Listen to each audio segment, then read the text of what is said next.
Walang duda nakikita ng bonggang-bongga ang pelikula ni Kim Chiu at Paolo Abilino, ang My Love Will Make You Disappear. Dahil ngayon pa lang, kwintado na ng mga solid gimpaw ang kikitain ng movie sa mga unang araw pa lang ng special screening. Kaya ng isang netizen sa California na nakwenta nito agad ang magiging gross ng nasabing pelikula sa isang sinihan sa Cinemark Carso. Sa kanyang mathematics skills, sinabi nitong aabot ng 3 million pesos ang kikitain ng movie ng Kim Pao sa 3 araw pa lang ng screening nito na may 10 screening. Umabot sa 600,000 pesos ang renta ng sinihan na may 265 seating capacity at higit sa 2,300 pesos ang ticket price. Pag kinwenta ang lahat ng ito sa 3 araw at mag-sold out ang lahat ng special screenings, makakakuha na ng higit 3 million pesos ang gross ng buong 3 araw sa isang sinihan pa lang. Wala pa rito ang kikitain ng movie sa iba't ibang lugar sa US na kung isasama pa sigurado ng blockbuster ang unang movie team up ng Kim Pao. Mukhang may magandang kinabukasan ang pelikula ni Kim Chiu at Paolo Abilino, ang My Love Will Make You Disappear. Kung ang mga unang screening pa lang ay nakakakita na ng magandang resulta, tiyak na magkakaroon ito ng malaking impact sa takilya. Kung ayon sa kalkulasyon ng isang fan sa California, umabot sa 3 million pesos na agad ang possible gross sa loob ng 3 araw sa isang sinihan pa lang. Tiyak na marami pang lugar sa US ang magbibigay ng malaking kontribusyon sa kabuuang kita ng pelikula. Nakakatuwa ring makita na ang mga solid Kim Pao fans ay talagang dedicated at nagsagawa ng mga personal na ritual para sa tagumpay ng kanilang idolo. Tulad na lang ng dasal sa simbahan. Para sa mga tagahanga, ang kasamahan ng kanilang mga idolo sa isang proyekto ay may malaking halaga at nagpapakita ng tunay na suporta. Ang magandang resulta ng mga unang screening ay isang magandang senyales na magpapatuloy ang tagumpay ng pelikula at tiyak na magiging blockbuster ito sa darating na mga linggo. Mukhang exciting ang journey na ito para sa Kim Pao Love Team. Isa sa mga interesting na dagdag sa balitang ito ay ang epekto sa social media at ang malaking role ng fanbase sa tagumpay ng pelikula. Makikita na ang mga fan groups gaya ng mga Kim Pao supporters ay hindi lang basta nanunood ng pelikula kundi nagiging aktibo pa sa pag-promote at pagpapakalat ng mga balita tungkol sa kanilang mga idolo.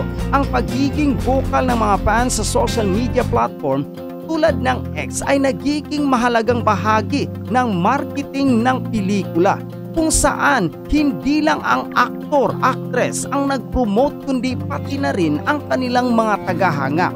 Isa ring factor na dapat pagtuunan ng pansin ay ang trend na collaboration ng mga big stars sa pelikula tulad ng team up ni Kim Chiu at Paolo Abilino.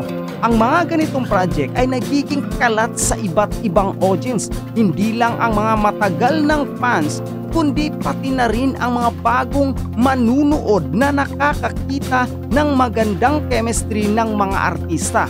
Dahil dito tumaas ang expectation sa bawat pelikulang kanilang pinagtutulungan.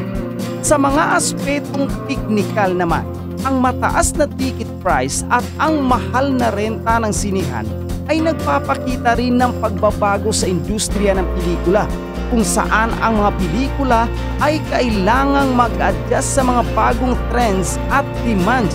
Ang kakayahan ng pelikula na mag-sold out ng screenings sa mga sinihan, lalo na sa mga lugar na may malaking Filipino community, ay isang magandang indikasyon ng international potential ng pelikula.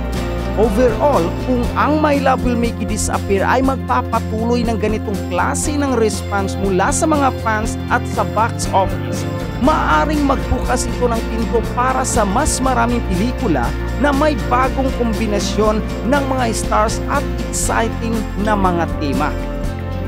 Isa pang aspeto na pwedeng maidagdag sa balitang ito ay ang epekto ng pagtaas ng popularidad ng mga Pilipino movie screening sa mga international location tulad ng US. Marami ng mga Filipino films ang nagiging hit ng mga lugar na may malaking Filipino communities, kaya't mas malaki ang posibilidad na magtagumpay ang pelikulang ito sa mga susunod pang screening sa iba pang bahagi ng mundo.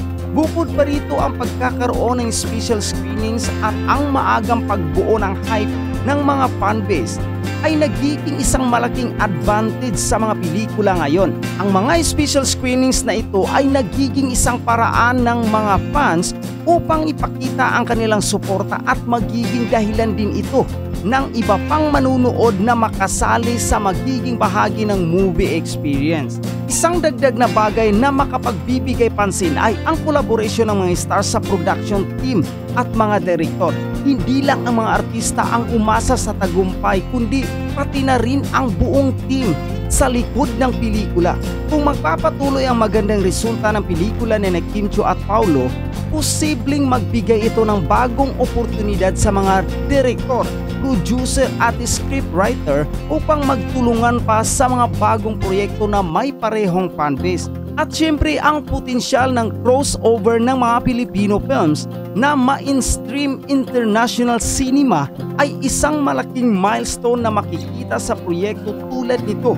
Kung magpapatuloy ang trend ng magandang performance sa box office, maaaring tumaas ang visibility ng mga Filipino talent sa global film scene na isang magandang development para sa industriya ng pelikulang Pilipino. Ang balitang ito ay hindi lang magandang senyales para sa Kim Pao Love Team, kundi pati na rin sa buong pelikulang Pilipino na patuloy na ipapakita ang kakayahan nilang makipagsabayan sa mga mas malaking industriya sa pelikula. Early this morning, spotted na naman ang ating mga lovebirds na nag-gym ng magkasama. So mga chika, nakakatuwa to kasi alam nyo sobrang busy talaga dapat nila today, di ba? Isipin nyo, si Kimi meron siyang It's Showtime, and then mamayang gabi syempre preparation ang kailangan dyan. Kailangan talaga nila ng oras dahil mamaya na nga yung premiere night nila. Maraming pupunta dyan, most of them are celebrities, di ba? Directors, producers and all. Okay, so mga chika, kahit na sobrang busy nila, kahit na pagod sila nung mga nakaraang araw, kanina mga kachika ay nag-gym ulit sila together. And yan ang gusto ko lagi mga chika, kasi nga lagi nila sinasabi ang pampakondisyon nila, okay, hindi lang physically but also mentally kapag sila ay nasa gym. Okay, kapag sila ay nagpapapawis, nagwo-workout together, it somehow gives them peace of mind daw mga kachika.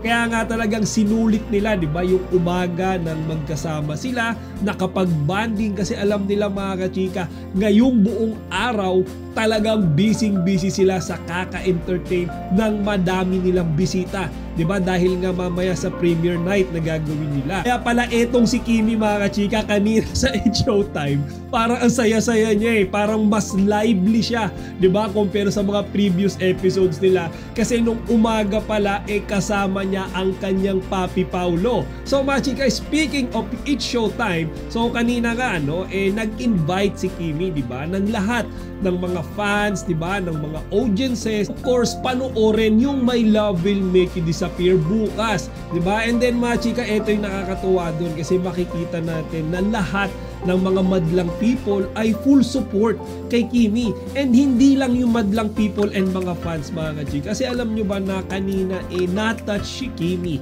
okay? Dahil yung buong mga 8 Showtime family niya nag-promise sa kanya na a-attend sa premiere night, diba? So yun yung way nung pagpapakita nila ng full support, okay, ng pagsuporta hindi lang kay Kimi but also to Paulo, diba Magic? Kasi syempre iba yung dating kapag kayong mga close friends mo, diba? Yung family mo ay pupunta, kasi napaka-importante ng event na yan mamaya kina Kimi tsaka kay Paulo diba? Yan yung first time na mapapanood ng mga piling tao, diba? Yung pelikula na pinaghirapan nilang gawin, diba? Ang daming pinagdaan ng issue, pero so far na-release naman ng swabing-swabe.